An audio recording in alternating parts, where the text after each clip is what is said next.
In darkness, Malcolm sank back into morphine dreams. Images flooded in front of his eyes.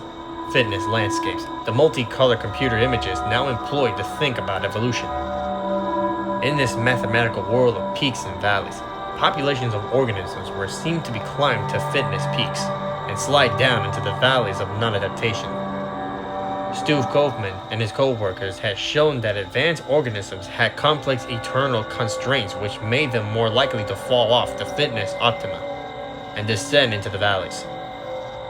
Yet at the same time, complex creatures were themselves selected by evolution, because complex creatures were able to adapt on their own, with tools, with learning, with cooperation. But complex animals had attained their adaptive flexibility at some cost. They had traded one dependency for another. It was no longer necessary to change their bodies to adapt, because now their adaptations was behavior, socially determined. That behavior required learning. In a sense, among higher animals, adaptive fitness was no longer transmitted to the next generation by DNA at all. It was now carried by teaching. Chimpanzees taught their young to collect termites with a stick. Such actions imply at least the rudiments of culture, a structured social life. But animals raised in isolation, without parents, without guidance, were not fully functional. Zoo animals frequently could not care for their offspring, because they had never seen it done. They would ignore their infants, or roll over and crush them, or simply became annoyed with them and kill them.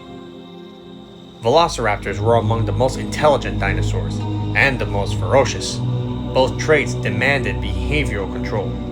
Millions of years ago, in the now vanished Jurassic world, their behavior would have been socially determined, passed on from older to younger animals. Genes controlled the capacity to make such patterns, but not the patterns themselves. Adaptive behavior was kind of morality. It was behavior that had evolved over many generations because it was found to succeed. Behavior that allowed members of the species to cooperate, to live together, to hunt, to raise young. But on this island, the velociraptors had been recreated on a genetics laboratory. Although their physical bodies were genetically determined, their behavior was not. These newly created raptors came into a world with no older animals to guide them, to show them proper raptor behavior. They were on their own, and that was just how they behaved.